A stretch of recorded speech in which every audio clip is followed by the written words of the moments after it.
لله رب العالمين والصلاة والسلام على رسوله النبي وعلى آله وصحبه المؤمنين والمسلمين كلهم أجمعين. قال الله سبحانه وتعالى في كلامه القديم والفرقان المجيد: أعوذ بالله من الشيطان الرجيم. بسم الله الرحمن الرحيم. فأذن مؤذن بينهم اللعنة الله على الظالمين. صدق الله العظيم. قال رسول الله صلى الله عليه وسلم: الظلم ظلمات يوم القيامة. صدق رسول الله صلى الله عليه وسلم. إلا مفعول الله سبحانه وتعالى قول في الناس أبنائك محمد رسول الله صلى الله عليه وسلم المجيد அவர்களின் நன்றியுடைய வாழ்ந்த சஹாபாக்கள் தாபிஈன்கள் தபீஈன்கள் அவுலியாக்கள் சுஹதாக்கள் ஆதிஜீன்கள் சஹீஹுல் நல்லோர்கள் நம்மையும் மீதும் அல்லாஹ்வுடைய அன்பும் அருளும் என்றும் நிறைவாக உண்டாவதாக. ஆமீன். அல்லாஹ் தஆலா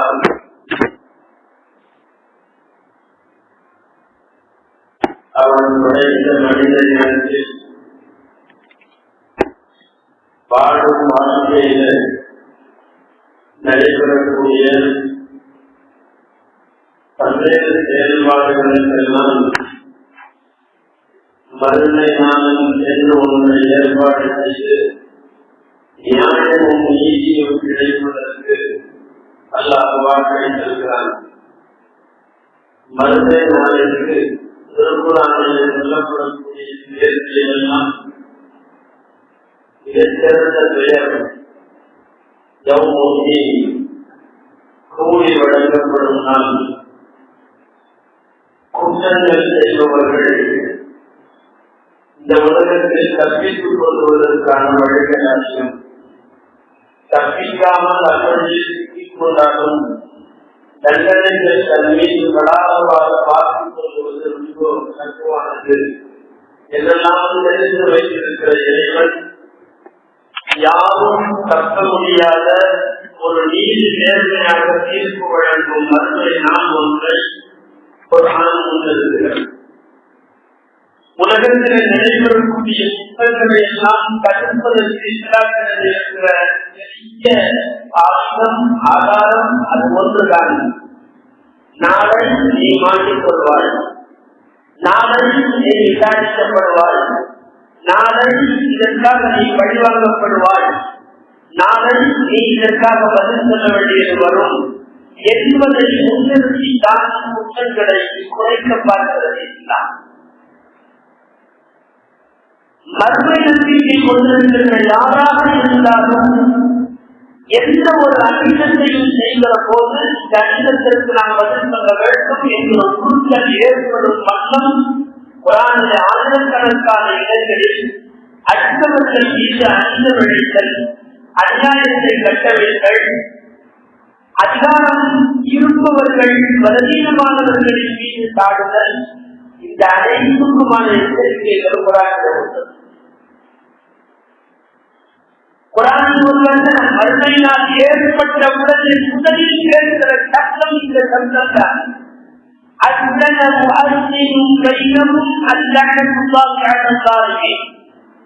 யாராவது யாருக்காவது அநியாயம் செய்துவிட்டு இங்கே வந்திருந்தால் அவர்கள் மீது அல்லாஹ்வின் தாபம் உண்டாவதாக என்கிற வார்த்தை இருந்துதான் மறுமை விசாரணை துவங்குகிறது. விசாரணை வரையத்திற்கு உட்படுத்துவதற்கு முன்னாலேயே வரக்கூடிய இந்த அறிவிப்பு யார் யாருக்கு அநீதம் செய்திருந்தாலும் உலக பார்வையில் அது போன்ற அநீதம்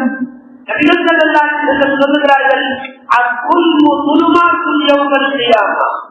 இங்கே ஒரு அநீதம், அங்கே அது பல அநீதங்களாக அல்லாஹ்விடத்தில் விசாரணைக்கு தெரிந்திருக்கும். ஒரு கணவன் மனைவிக்கு செய்கிற, ஒரு தந்தை பிள்ளைகளுக்கு செய்கிற, ஒருவன் தன் கட்டத்து வீட்டாருக்கு செய்கிற, அல்லது பிள்ளைகள் பெற்றோருக்கு செய்கிற, மனைவி தன் கணவனுக்கு செய்கிற எல்லா விதமான அநியாயங்களும் அக்கிரமங்களும் நீதி விசாரணைக்கு உட்பட்டது. அந்த நீதி விசாரணையை முன்வைத்துத்தான் உலகத்தில் இருக்கிற குற்றங்களை அதை தடுப்பதற்கான வன்முறைகளை மேற்கொள்கிறார். எந்த காலத்திலையும் அநியாயம் செய்தவர்கள் கடைசி வரை செய்ய முடியாது, கடைசி வரை செய்ய முடியாது.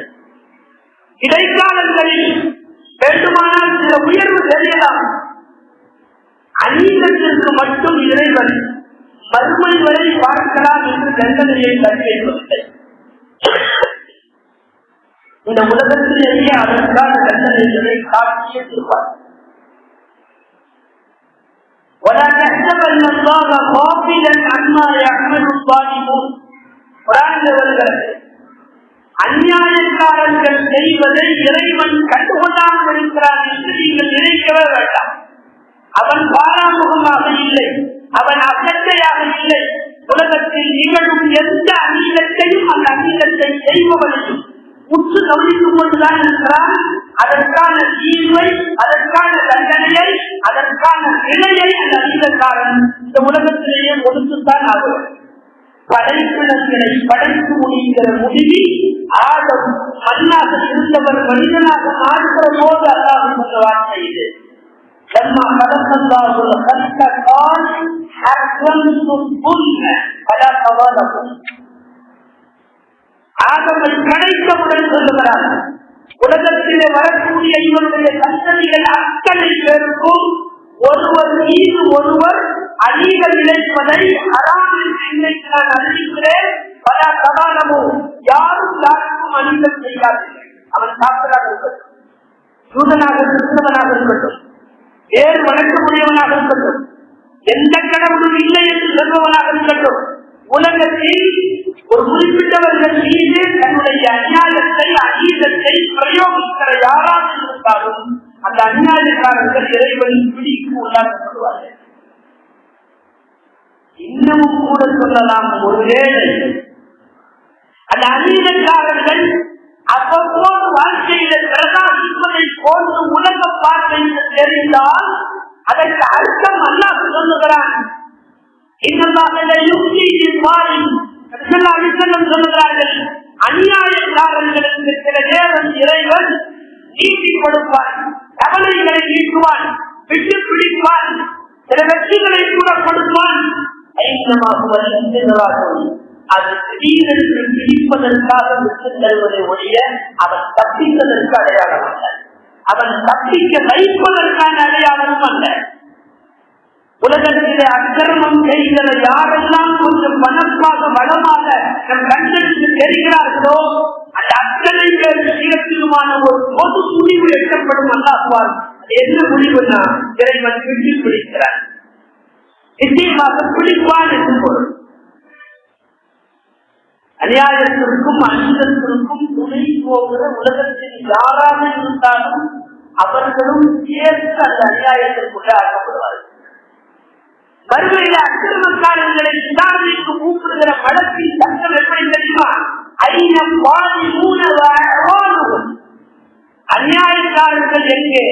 அவர்களுடைய அநீதத்திற்கு உதவியாக இருந்தவர்கள் எங்கே? அவர்களெல்லாம் உதவியவர்கள் அல்லது கண்டும் காணாமல் இருந்தவர்கள், மௌனமாயிருந்தவர்கள் அத்தனை பேரும் அநியாயத்தின் பட்டியலிலே தருவார்கள். எந்த அளவுக்கு என்றால் இதில் அச்சப்படத்தக்க வார்த்தைகள் கூட அதிகங்களில் வருகிறது.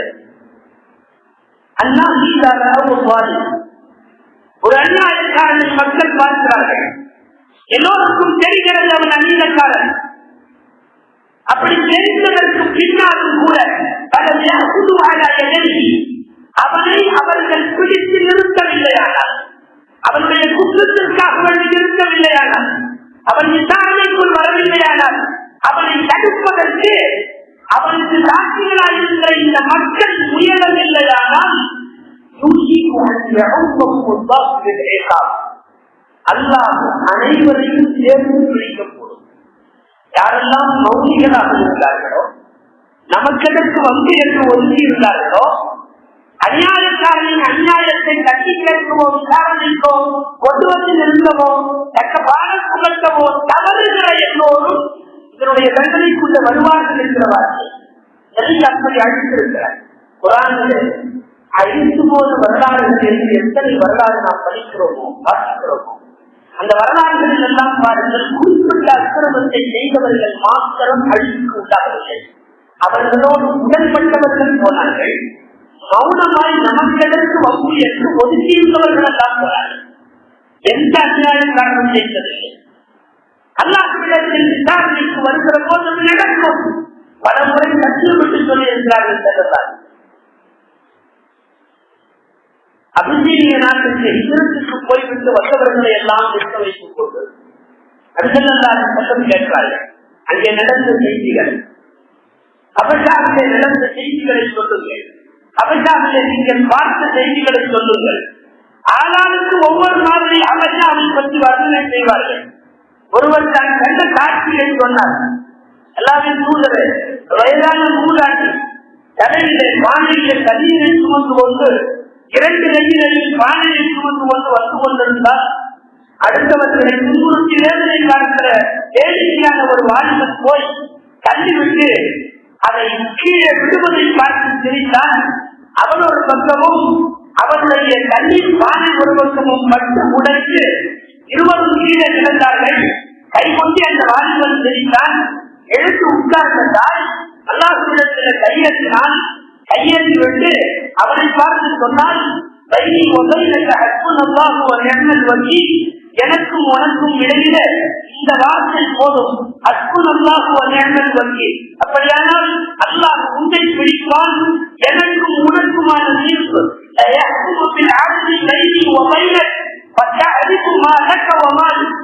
அந்த தீர்ப்பு வழங்கப்படுகிற போது இதற்காக உனக்கு என்ன கிடைக்கும் என்று தெரியும், எனக்கு என்னவென்று தெரியும். என் துஆ எப்போதும் வீணாகாது என்று சொல்லிவிட்டு கிழக்கு எழுந்து போய்விட்டார். இதெல்லாம் பார்ப்பதற்கு வருத்தமாக இருந்தது. இந்த வார்த்தையை கேட்டு 3 முறை சொன்னார்கள். அவர் சொன்னது 100க்கு 100 உண்மை, 100க்கு 100 உண்மை. கைமை பொன்னிடத்தில் பொறிக்கப்பட வேண்டிய உலகத்தின் அனைத்து நாடுகளின் அரசியல் சாசனங்களுக்கும் உட்பட வேண்டிய அற்புதமான இந்த வரலாற்று வரி அப்போது சொல்லுகிறார்கள்.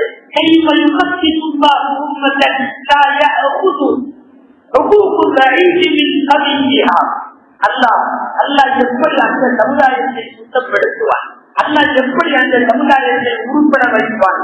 எந்த சமுதாயத்தில் பலமானவர்களிடமிருந்து பலவீனமானவர்களுக்கு பாதுகாப்பு இல்லையோ, பெரும்பான்மையிலிருந்து சிறுபான்மையினருக்கு பாதுகாப்பு இல்லையோ, அந்த சமுதாயங்கள் எதையும் தூய்மைப்படுத்த முடியாது என்ற வார்த்தையை சொன்னார்கள். அதில் உமர் ரலியல்லாஹு அன்ஹு பொறுப்பேற்ற போது, உஸ்மான் ரலியல்லாஹு அன்ஹு பொறுப்பேற்ற போது, பின்னர் வந்த அப்பாசிய ஹலீஃபாக்கள் ஆட்சி பொறுப்பேற்ற போது, அப்போதெல்லாம் காப்பு பிரமாணத்தில் பதவி பிரமாணத்திலேயே இடம் பெற்றிருந்த வார்த்தை இது. இந்த நாட்டில் எந்த தேசமானாலும் பலவீனமானவர்களின் ஹக்குகள் சரியாக செய்யப்படவில்லையானால், அவர்களுக்கு தாக்குதல் எண்ணமும் அச்சமும் இருக்குமானால் அந்த அரசு மீது மறுவிடும், அந்த அரசு கவிழும், அந்த அரசு ஏராளமான நிலைகளின் போதனைகளை எதிர்கொள்ள வேண்டும் என்கிற சித்தாந்தம் அபஷாவுடைய இதற்கு பாடத்தின் வெளியில் நாயகம் ஸல்லல்லாஹு அலைஹி வஸல்லம் சொன்னார்.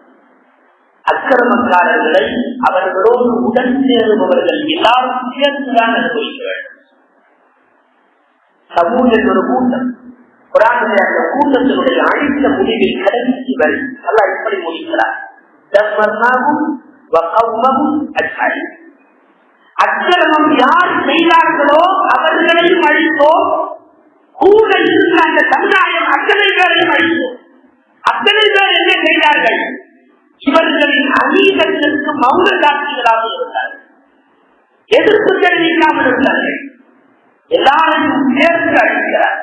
சமூக என்ற அந்த கூட்டம் நபியாக வந்தவர் சாதிகளை இருக்கிறார். உண்மையாகவே சாதிவானவர். அல்லாஹ்வுடைய அன்புமாறு மக்களுக்கு அழைப்பு கொடுத்த அந்த பொழுதில் தூரத்திலே உயரமாக தெரிந்த ஒரு பாறையை காட்டியல்லவா அவர்கள் கேட்டார்கள். அதோ அந்த பாறை, அங்கிருந்து பாறையை பிளந்து கொண்டு ஒட்டகம் வர வேண்டும். வெளிவருகிற ஒட்டகம் நிறைவான கர்ப்பிணியாக இருக்க வேண்டும். உலகத்தில் எந்த பாறை ஒட்டகத்தை பெற்றெடுத்தது?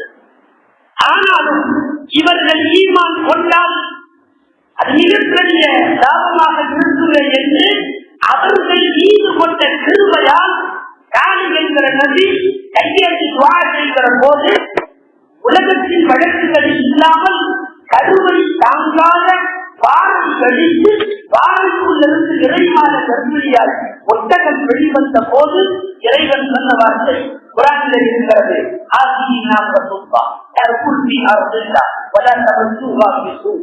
இது ஒட்டகம், இது உங்களுடைய எனது ஒட்டகம், அல்லாஹ்வுடைய ஒட்டகம். அது பூமியிலே அதுவாக மேலும் எந்த தொந்தரவும் செய்யாதீர்கள். தானியின் வெற்றியை பொறுக்க முடியாத 9 பேர் இரவோடு இரவாக தீர்மானித்து இரவோடு இரவாக அந்த ஒட்டகத்தை அறுத்து சித்திரவதை செய்துவிட்டு எதுவும் தெரியாமல் யார் இப்படி செய்தது என்று மக்களோடு மக்களால் வந்து முன்னின்ற போது 9 பேரின் பெயர்களையும் பொறித்த 9 பெரும் கற்கள் வானத்திலே இருந்து வந்து அவர்களின் தலையில் மீது மட்டும் விழுந்து அவர்கள் இறக்கிறார்கள். 9 பேர் அடையாளம் காட்டப்பட்டதற்கு பின்னால் அடிமை செய்தவர்களுக்கு தான் முடித்து போய்விட்டதே என்று அந்த கேப்டர் முடிக்கிறார்தா அவர்களோடு சேர்ந்து அவர்களுக்கு ஒத்துழைப்பாக இருந்த சாதியை ஏற்காத அகிலத்திற்கு துணை போல சாதிகளை இருக்கலாமல் கூட அந்த நபியை கூட நன்றிகளில் வீட்டிலே கொலை செய்துவிட்டு யாருக்கும் தெரியவில்லை என்று சொல்லிவிடலாம் என்றெல்லாம் முடிவதற்கு கூட்டத்தவர்கள் கூட்டோடு அன்பு முடிந்த இறைவன் சொல்லுகிறார். என்ன வார்த்தை தெரியுமா? அக்கிரமம் ஊரையே அழித்ததற்கு பிறகு இந்த செயல் நாம் அழிதம் செய்யவில்லை, அவர்கள் அவர்களாக செய்த அக்கிரமத்திற்கு அனுமதிக்கிறார்கள். உலகத்தில் எந்த அக்கிரமம் செய்த எந்த கூட்டத்தினுடைய கடைசி முடிவு பாருங்கள். யாரும் யாரை வேண்டுமானாலும் அழிக்கலாம், உடைக்கலாம், தகர்க்கலாம். அதிகார மையத்திலே இருக்கிற போது பலவீனமானவர்கள் மீது சிறுபான்மையினர்கள் மீது நிறைய கட்டமைக்கலாம். எந்த காலத்திலேயும் நீங்கள் பார்க்கிற எந்த ஒரு திரைப்படத்திலேயும் கடைசியிலே வில்லன் செய்ய மாட்டார். இடையிடையே வில்லன் செய்து கொண்டே வருவார். ஆனால் காட்சி முடிகிற போது கதாநாயகர் தான் செய்வார். இது உலகத்தினுடைய நியதி. உலகத்திலே அக்கிரமம் இழைக்கிற எந்த வில்லன்களுக்கும் இதுதான். வில்லன்கள் அவ்வப்போது பிரகாசிக்கலாம், அவ்வப்போது உயர்ந்த பதவிகளுக்கு கூட முன்னாலே வரலாம். ஆனால் எந்த வில்லனும் கடைசி வரை செய்யவே முடியாது. இது குர்ஆனில் இருக்கிறது. அனைவரையும் அவரவர்களின் பாவத்திற்காக பிடித்தோம். சில பேர் கல்மார் மழை கொண்டு, சில பேர் ஏரி கொண்டு, சில பேர் பெருங்கல் கொண்டு, சில பேர் பூகம்பம் கொண்டு, சில பேர் நிலநடுக்கம் சூறாவளி போன்றது கொண்டு, சில பேர் பூமியை தலைகீழாக புரட்டியது கொண்டு. இந்த ஆயத்திலையும் அதுதான் முடிவு. இவர்கள் அத்தனை பேரும் தாழ்ந்த முடியாது. இவர்கள் அக்கிரமம் செய்தார்கள். அடுத்தவர்கள் மீது அக்கிரமத்தை இழைத்து விடுகின்ற யாரும் கடைசி வரைக்கும் நல்லா முடியாது. 800 வருஷ ஆட்சி, கைதுடைய ஆட்சி. மன்னர்கள் சும்மாவா இருந்தாங்க? அத்தனை நிரபராதிகளையும் எதிரே அடைந்தார்கள். கெட்டவர்களெல்லாம் புகழ்ந்தமாக கை மாறியது. ஏராளமான பலவீனமான்கள் நிறுத்தலுக்கு வந்தார்கள். சுமார் 600 பேர் அரண்மனை காவலர்கள் குடை கூட வெளியே வருகின்ற கைதுடைய அந்த கடைசியாக வரதில் ஐயா கொஞ்ச நாள் தானே, கொஞ்ச நாள். வீடு இல்ல, வாசல் இல்ல, ஈட்டுவதற்கு யாரும் இல்ல, போட்டுக்கு வழி இல்லை. தெருவில வந்த போது அந்த கடைசி அரசன் அடிமையை போல தந்தையில துன்புறுத்தி நிறுத்தப்பட்டார். என்ன பெரிய காலம், என்ன பெரிய காலம்! குறைந்தபட்ச காலத்தில் 1000 பாதுகாவலர்களோடு இருந்த அரசு கல்வாதற்கு தந்தையிலே கழுத்தை கொண்டு வந்து ஒரு தரம் 2 தரம் என்று அடிமையை இருப்பது போல கையுடைய கடைசி அரசன் விரும்பப்பட்டார்.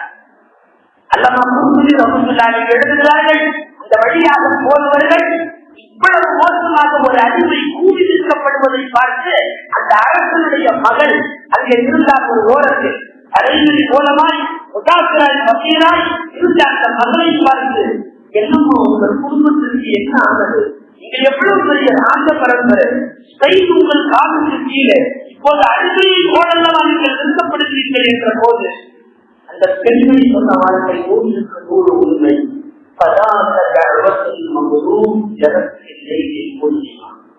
ஒன்றுமில்லை, எங்களால் அக்கிரமத்திற்கு ஆளானவர்கள் கேட்ட துவாக்களை கொடுத்து உலகத்தின் எந்த இடத்திலேயும் அநியாயக்காரன் அநியாயத்தில் பாதிக்கப்பட்டவன் கையை உயர்த்துகிற போது அதிகம் வருகிறது. வேதங்களுக்கு மேல் வானிங்களுக்கு மேல் பாதிக்கப்பட்டவரின் துவாவை உயர்த்தி இந்த வார்த்தையை சொல்லுகிறான். அப்பா, உலகத்தில் எந்த யார் பாதிக்கப்பட்டாலும் ஆணோ பெண்ணோ முஸ்லிமோ காற்றோ சிறியவனோ பெரியவனோ வழிநடத்தி வந்ததால் அல்லாஹ் சொல்லுகிறான், எனக்கு கண்ணியத்தின் மீது சத்தியமாக உனக்கு கொஞ்ச காலம் கழித்தேனும் நான் உறவாமல் விட மாட்டேன். உடனடியாக தெரியலாம், இல்லாவிட்டால் சில காலம் கழித்து தெரியலாம். ஆனால் ஒருவர் மீது ஒருவர் கண்டறிந்த அக்கிரமத்தை மட்டும் எந்த சூழ்நிலையும் அல்லாஹ் அதில் கவனம் செய்வதில்லை. இறைவனோடு சட்டமாக நிச்சயமாக தயாராக எவனுக்கு கவர்னராக அனுப்புகிற போது இந்த உபதேசம் நிறைய உபதேசத்தில் தான் அந்த சிறப்பான வார்த்தையை சொன்னார்கள். இத்தகைய அகந்தன் மகளும் பாதிக்கப்பட்டவரோட பத்துவாக கையிருக்கோம் என்று சொன்னார்கள். ஏனென்றால் அல்லாஹ்வுக்கும் அந்த பாதிக்கப்பட்டவரின் பிரார்த்தனைக்கு இடையே எந்த திரையும் இல்லை. என்று போகிறார் தெரியுமா? எவனுக்கு போகிறார்? அன்றைய தேதியில் அது யாருக்கும் இல்லை. விக்கிரகத்தை கடவுள் என்று சொல்லுகிறார், ஏகீகாவை கடவுள் என்று சொல்லுகிறார், அதன் கடவுள் 3 பேரில் ஒருவர் என்கிறார், அதன் கடவுளை இல்லை என்கிறார், நெருப்பை வணங்குவேன் என்கிறார், கற்களை வைத்து விக்கிரக வழிபாடு செய்கிறார். இவ்வளவு பேருக்கும் நீ போகிற போது நாயகம் சொல்லுகிறார்கள், அவர்கள் மீது கூட அதிகாரத்தை கண்டிருக்கிறார்கள். அவர்களாக இருந்தாலும் காவிரியுடைய துவா கபூலாகுமானா பாதிக்கப்பட்டுவிட்டால் அவர் துவா கபூலாகும். நன்றாக நாம் நினைத்துக் கொள்ள வேண்டும். முஸ்லிமின் துவா மாத்திரம் அல்லாஹ் செவிமடுக்கிறார் என்கிற வார்த்தை தவறு. பாதிக்கப்பட்டுவிட்டால் அவன் காசுவோ சூழலோ கிறிஸ்தவனோ ஏன் கடவுள் இல்லை என்று சொல்லுகிற நாட்டிகளோ யாராக இருந்தாலும் பாதிப்புக்கு உள்ளானவன் செய்கிற பிரார்த்தனை பல வாதங்களுக்கு அப்பாலே அல்லாஹ்வின் கதவை கட்டும். ஒரு தாமிழ் சாவாக்களின் காலத்திற்கு அடுத்த நூற்றாண்டு பப்ளிக்ல மக்களுக்கு அறிவித்திருக்கார். நாட்டை ஆடுகிற ஹஜ்ஜாக்கு ஒரு அக்கிரமக்காரர் ஹஜ்ஜாக்கு என்று அறிவிப்பு செய்தார்.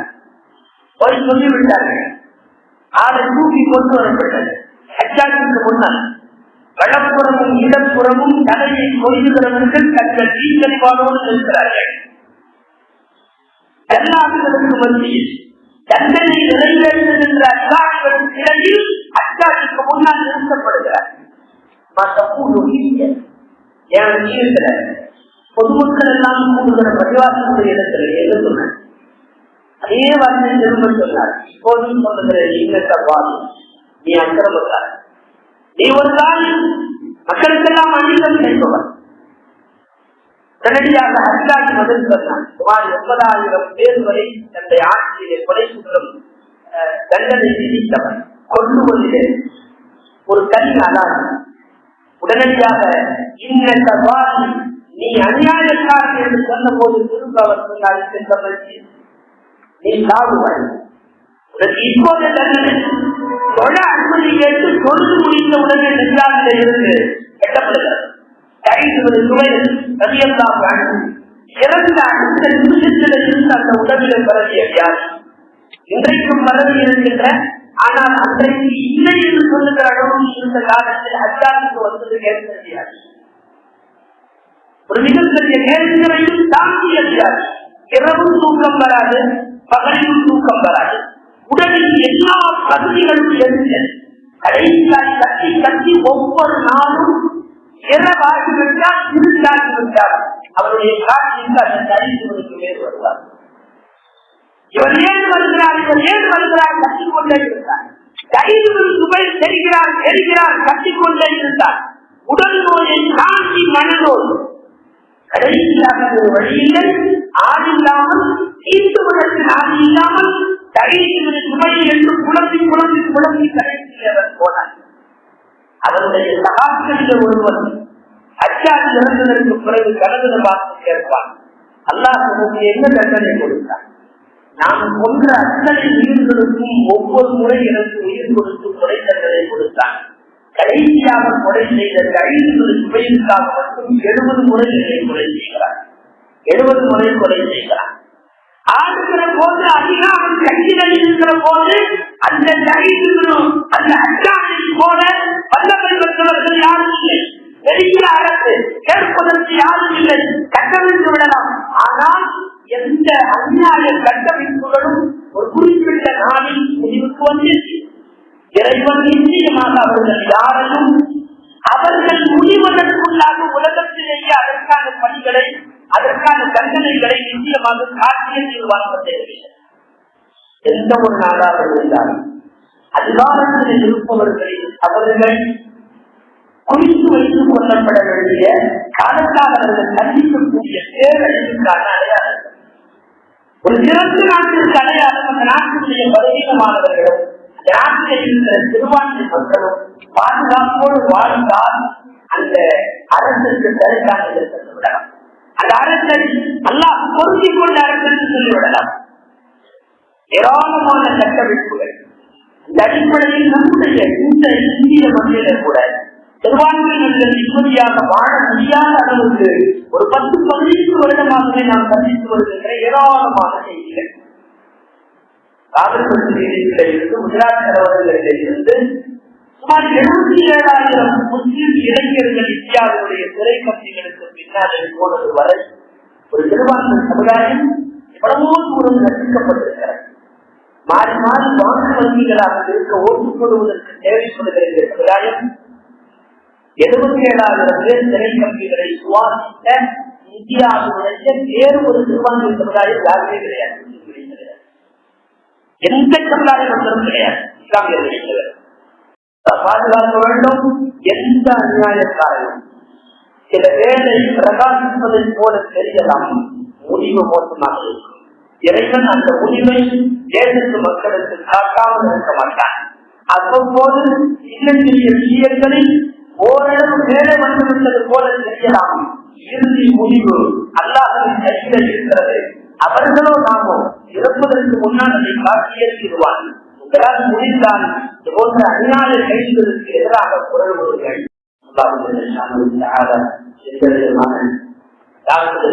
மாறாத இஸ்லாமிய சமுதாய நிம்மதியோடு எல்லா காலத்திலையும் வாழ்வதற்குள்ள வழிவகைகளை எல்லாம் ஏற்படுத்துவதாக